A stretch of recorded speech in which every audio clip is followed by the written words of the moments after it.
Muy bien, vamos a sumergirlas en uno de los mecanismos más alucinantes del psiquismo, la memoria. Pero, a ver, vamos a quitarnos de la cabeza esa idea de que es una especie de disco duro biológico. Hoy vamos a descubrir la memoria como lo que realmente es. La arquitecta de nuestra propia realidad. La ingeniera que ladrillo a ladrillo construye el tiempo y el espacio dentro de nuestra conciencia.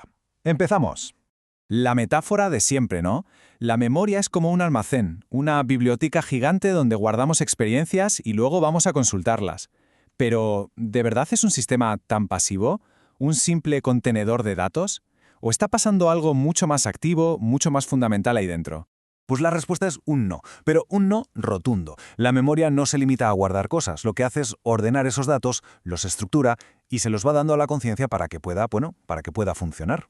Sin la memoria, nuestra percepción del mundo sencillamente se desmoronaría. Es el andamio invisible que sostiene todo el edificio de nuestra conciencia. Vale. Empecemos por su función más básica como arquitecta.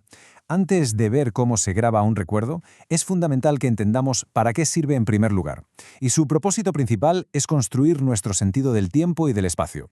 Fijaos en esta tabla que es muy gráfica. Sin memoria, estaríamos atrapados en un presente perpetuo, un bucle infinito. Seríamos incapaces de ordenar lo que pasa en un antes y un después. Tampoco podríamos orientarnos, porque el espacio, en nuestra mente, depende de los tiempos de la conciencia. Y lo más gordo, nuestro yo, nuestra identidad, se haría pedazos. Seríamos solo un puñado de estímulos sin un centro que los una.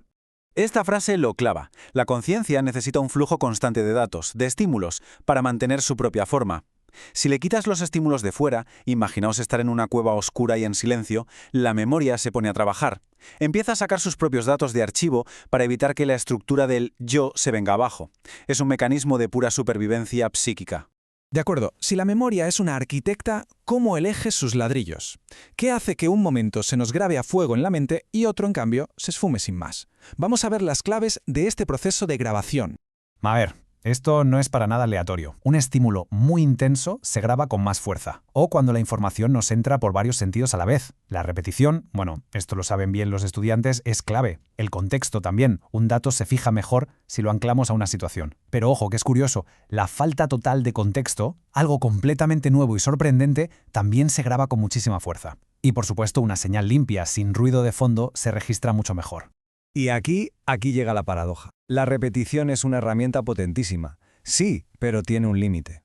El mismo mecanismo que nos ayuda a fijar un recuerdo puede, si nos pasamos, acabar por anularlo. Produce fatiga, bloqueo.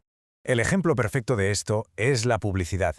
Un anuncio que repiten hasta la saciedad no hace que se nos grabe mejor el producto. Todo lo contrario. Llega un punto que nos produce irritación, saturación. El cerebro básicamente cierra la puerta y dice: este dato ya no entra más. Es una forma de decir basta ya. Pasamos ahora a la parte yo diría que más reveladora de este análisis.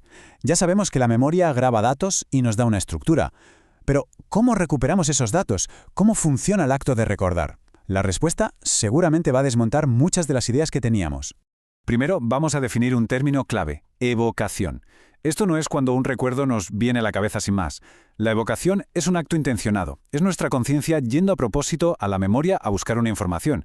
Es una búsqueda deliberada. Y aquí está el meollo de la cuestión. Cuando grabamos un recuerdo del mundo, no solo archivamos la imagen, o el sonido, o el olor. También grabamos de forma inseparable nuestro estado interno en ese preciso instante. Las tensiones musculares, las emociones, todo ese clima corporal. El recuerdo de fuera y el estado de dentro se fusionan en un único paquete. El ejemplo del objeto olvidado es brillante para entender esto. Sales de casa y de repente sientes que te falta algo. ¿Qué es lo que registras? No es una imagen, porque si no ya sabrías lo que es. Lo que registras es una sensación curiosa, un estado interno de que algo no cuadra.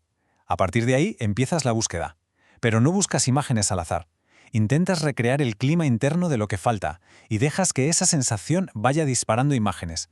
Vas descartando, las llaves no es esta sensación, hasta que una imagen encaja con ese estado interno y entonces llega el ajá del encuentro. Hemos buscado con el cuerpo, no con los ojos de la mente.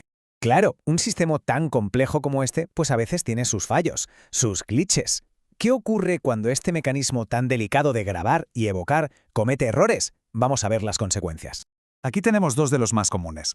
El falso reconocimiento, el famoso déjà vu, pasa cuando una situación nueva es tan parecida a una pasada que un objeto que no hemos visto nunca nos parece familiar. No reconocemos el objeto, reconocemos el clima de la situación. Y luego está el recuerdo equívoco, que es la tendencia de la mente a rellenar un hueco en un recuerdo con un dato falso para que la historia tenga sentido. Es una especie de autocompletado, pero para nuestra propia biografía.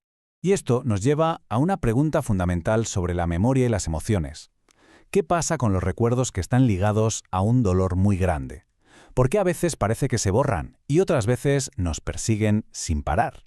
Pues la respuesta está en el mecanismo que acabamos de ver. Si para recordar algo hay que recrear el estado interno en el que lo grabamos, y ese estado fue de un dolor insoportable, nuestra conciencia se va a negar en rotundo. Al rechazar ese estado, rechaza también la información que venía pegada a él. Es un mecanismo de protección que hace que el recuerdo se desvanezca o se transforme. Y al contrario, un recuerdo traumático, uno de esos obsesivos, no se impone por la fuerza de la imagen en sí.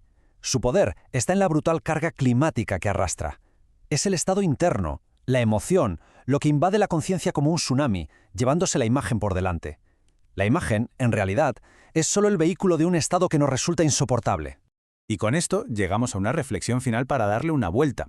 Si cada acto de recordar implica recrear un estado corporal, un estado interno del pasado, para poder acceder a una imagen, ¿estamos simplemente consultando un archivo o estamos en un sentido muy real reviviendo fragmentos del pasado cada vez que recordamos? Es una pregunta que queda abierta.